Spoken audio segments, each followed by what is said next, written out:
I mean, like, really, I was like, let me just say, okay. So, no, if you at Chase, then maybe we can do it by the end of the day. I'm like, people got to wait. And I thought about people who have stuff coming out, bills and stuff. So I just prayed. I hung up and I prayed.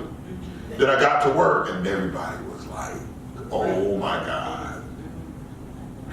And my senior manager, who handles all the finances, he's going from office to office, came out, James, did you? I said, no, Jeff, we good. I said, my wife discovered it. So I already talked to them, and I had to know. People would say I got lucky, but I got blessed, and she explained everything. I knew everything anyway. He said, okay, well, man, if man, I said, Jeff, go to the next offices, we're good. Me and my wife are good, And I prayed, so by 12 noon, the money just went there. Now, had we not been prepared and had an abundance mentality between the two of us, you know what I'm saying? Some stuff probably would have bounced. Are you with me? But you got to have an abundance mentality. There's some people who live in scarcity, and that bad news made what should have been limited worse news and will haunt them all month. I said, no, this only happened once. I've been here 18 years. It's a mistake. I was looking at me, did you quit? She ain't saying, but she looked at me like, you would. Yeah, because we've been talking about it all the time. Why? Because I have an abundance mentality. So what did I do later? I sent her a text. I said, honey, or whatever I said, whatever I call you. My good thing, my sweet thing, whatever. I said, we have to take responsibility for our well-being. And we gotta stop relying on somebody else. Amen. And that's exactly what she wrote, with exclamation points. And I talked to Stephen about it. Well, text. He said, me and Vanessa, I think about the same stuff. You can't be at the mercy. I'm tired of scarcity. It gets old quick. Are you with me? And guess what? Here's the thing. I've talked to some people who are already where I want to go. I talked to one guy, he's a believer, nice guy. I talked to one guy, he's a believer. He makes so much money that he can't go broke. Wow. He makes so much money, he got to pay somebody else to give his money away. He told me, he said, James, he said, my kids and my grandkids will never, they can't mess up that much money. Because his money is making money. His money's got little bitty babies making more babies. Wow. And he told me, Britt knows this from the dealership. Britt knows this. There's some people, I mean, like it's like he don't even dress fancy. He don't use a car. Why? Does he have any car? Probably had any car. You know what I mean? Like it's just a whole different, they just walk differently. I bet your house is, you only buy so many houses. Now I'm into purpose. I want to do what fulfills me. Why? Because money's not enough. Now we all want to try to see, but then once you get it, you'll come to say, well, how do I know? Because I'm talking to people who already did it. I remember involved. I said, man, ooh, I love you. Brennan would pull up in there with those S-Class cars, and he had an S550 when they first came out. He said, James, come on, watch your. He said, call James Foster. And this was 90s. So he was doing some stuff. I said, man, now I like to have one. He said, James, he said, you get to the point where you can get one. He said, when you get there, you're not even going to want one. I was like, well, let me see, I want to try. And there's so many things in life that we've seen. Jerry and I were in a situation where twice we were in a place of big, lucrative spending and stuff. And we were able to be as close as you can be without it being you yourself. And we flew in all the Hawker, the Gulfstream, the Bentleys. I mean, I spent afternoons with all the big names, Eddie Long, Carlton Pearson, been days just in a lot of abundance. And I've watched it all go. I watched them lose it. And I would wonder, Lord, why you allow me to see that? And God said, I want you to see it so when you get in that position, you won't make the same mistakes. Are you with me? So it's not about the money, okay? But it's okay to take the money. Are you with me? Okay? So you want to start getting this part of your life ready. Now I want you to do, I'm not doing this to pick on her, we've had conversations, but you gotta be open to be like Aaron, to be like Sherry, and you gotta go ahead and mourn the old you to get her out. Let the tears come, so you can breathe again and be ready. Okay, let me take the next step. And then because you're in a different place, when you're ready, and you'll know there's a difference between ready and alone. There's a difference between ready and alone. Like you by yourself, James. No, I'm ready. Where's everybody else at? They're getting ready. They're not ready. They're not ready. There's a difference between ready and alone. When I'm ready, okay, I'm ready. Are you with me? Now, this is so much better than just saying some scriptures, hearing some music, and pretending we're okay. I know it's a little bit rough. I get it. Like it's not all, ain't nobody's, y'all ain't jumping and shouting right now.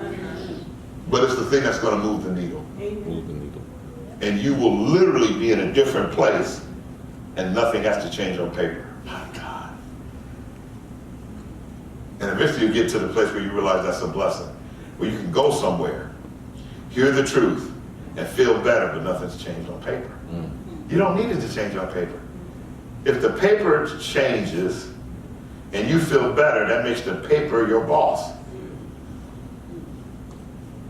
Forget about the paper. I gotta be smarter, I gotta be stronger than that. If I want you to feel good, I send you a letter saying, congratulations, Bree. You've won $5,000. If I want you to feel bad, I send you the same kind of paper with the same kind of ink. Except this time I'm just telling you, you owe me $5,000, and now you're depressed. You gotta be smarter than that. Ain't but one master, and his name is God. Everything else is subject to change. Amen. Are you with me? This is some good stuff. All it takes is courage. I'm gonna teach you that too. Oh, by the way, I'm not gonna do anything, I'm not gonna ask you to do anything that I'm not gonna do first. And so we're gonna make some moves. I know what it's like to be somewhere too long. Amen. Amen. But we're ready. I'm ready. Amen. You're ready. You're ready. You got what it takes. Let me run through these real quick. I will maintain a peace of mind. I will forgive and let go. You really have to do that. I would advise you to do this. Whoever you're holding grief or unforgiveness, write them a nice long letter, put it on a piece of paper. Right? I forgive you, and then burn it. Don't burn your house down.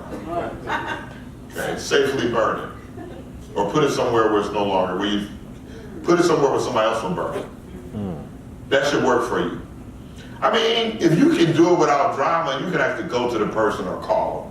But if it's going to cause you, if you're going to light some new paper on fire by talking to them, don't talk to them. Because people who are not ready will try to convince ready people that they're not ready either. And sometimes the way they convince you is pulling you into an argument. The point is to not get somebody's approval. The point is to be able to release them, thereby releasing yourself. Are you with me? So you got to get them out of you. If you're holding that tension, holding that intention in tension, then it has you. Are you with me? So if you're mad at your mama for something, write it down, I'm mad at you, Mom, but I forgive you, and then release that thing. If you take it out of your head and put it on paper, now you have enough space for God to do something new where that spot where it used to occupy that same spot. I'm telling y'all all my stuff. All right. I will forgive and let go. Both forgive and let it go. Next, I will overcome every obstacle. You got to convince yourself that. Because ain't no need of you doing all this hard work you got to do for the next little thing to mess you up. Let me say it again.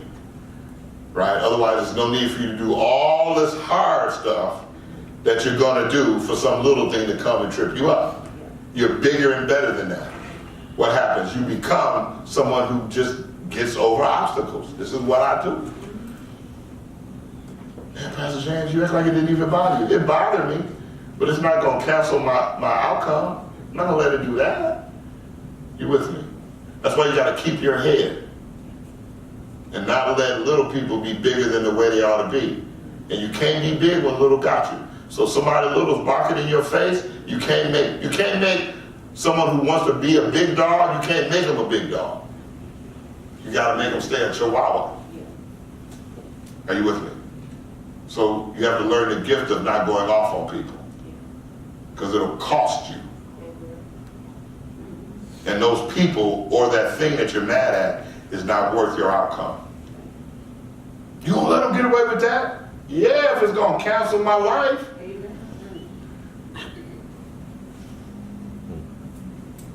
It's like, fool, you gonna go to jail. No, you gotta be smarter than that. I ain't going to jail.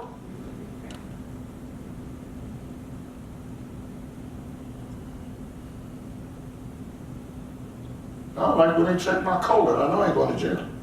All right. I will forgive and let go. Next one. I will overcome. There's other consequences to going to jail. I will overcome every obstacle. Last one. And I will not apologize for my integrity. That's me. I'm sorry. I'm sorry. I'm sorry. I ain't sorry for my revelation. Amen. You know what I'm saying? I ain't sorry for my greatness. My therapist told me, he said, look, you should be doing what I'm doing. I said, really? I said, I'm not that bad? She said, no, you're just angry. Why am I anxious? We're going to find out why you're angry. No, but it's the right amount of anger. You don't have these things happen, that happen, so that's what's going on with you. You're just angry. We're going to deal with your anger. She said, but you have the skills to counsel people. You counsel? I said, really? I said, yeah. So sometimes your gift and your next move is bottled into the revelation of how to get out of what's hurting you. I bet you can't stand to hear off-key people singing. You don't want to admit it. I'm going to tell you why, because but you don't love other people. Now see, well, my point is, because it's tied to her gift. Are you with me? I can't even see, if somebody's struggling to give a presentation on TV, I have to change the channel. It bothers me so much. I have the same anxiety they have. If they, and don't let them fail where they get booed off stage. I can't even watch the Apollo because it's tied to my gift. I want everybody to be the best speaker they can be. We'll do communion next Sunday. Okay, I don't want you to think I forgot.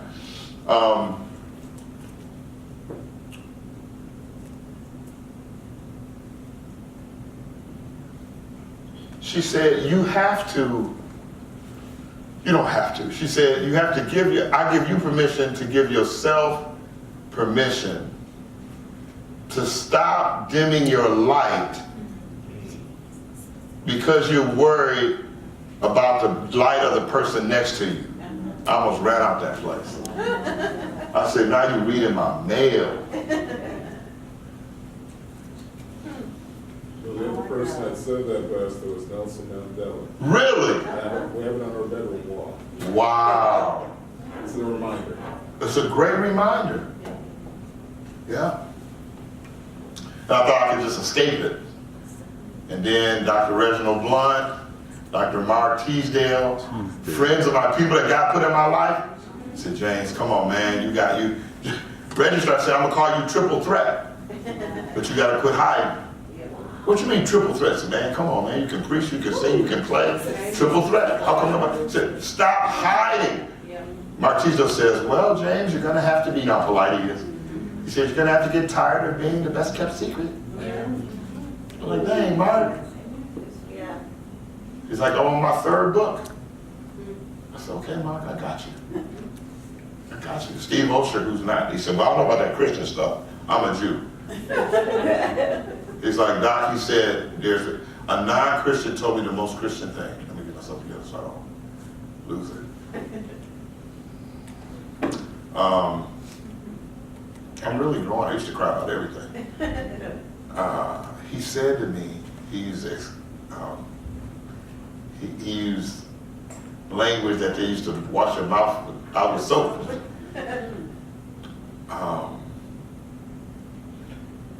He said, what the F do you care about what people think? He said, people are praying and searching for you because you're the solution to somebody else's problem and you refuse to show up. I was like, man.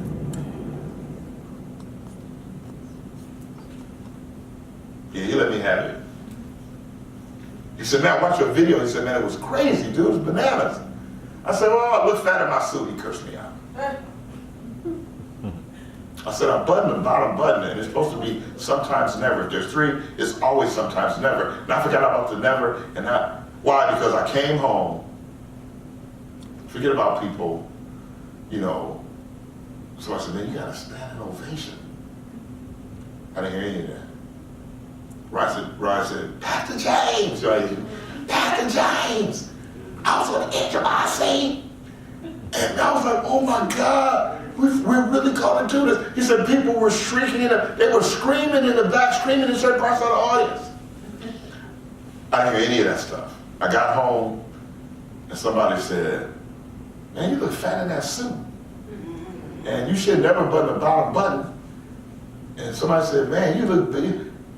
And I grabbed onto that. Are you with me? Steve said, man, you ought to do some stuff about platform. I said, I don't know, man. I don't want to lose some weight. He cursed me out completely. He said, you too big to act so small. And I was like, really? He said, yeah.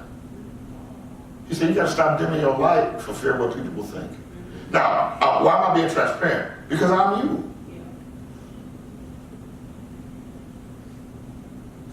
And you have to grasp it. I'm coming into it now. I'm one of the few people, whether it's 30 or 3,000, I can do it and not think about it. And so you got to start learning who you are. So when God says, who should I seek? He says, send me. If Steve Harvey called me today and asked me to get on stage, I would not embarrass you. So you got to know what you're capable of. Are you with me? You give me that. Y'all know I'm not bragging, right? I mean, you have to come to grips with you. Am I coming across okay? Oh, yeah. Yeah. Right? Well, y'all know, you don't care about your family and your kids and your nephews and your nieces, and you know what I mean? Mm-hmm. So how much more are you? Some of you would do, Reverend Barber said this to me when I was where you're at. Many of you will do greater things than I'll ever do. Really. Some of you are close in my age, but God will bless you to do some things. And it's going to come on you really quick. So just stand and be ready. Amen? Amen. Stand to your feet if you're able.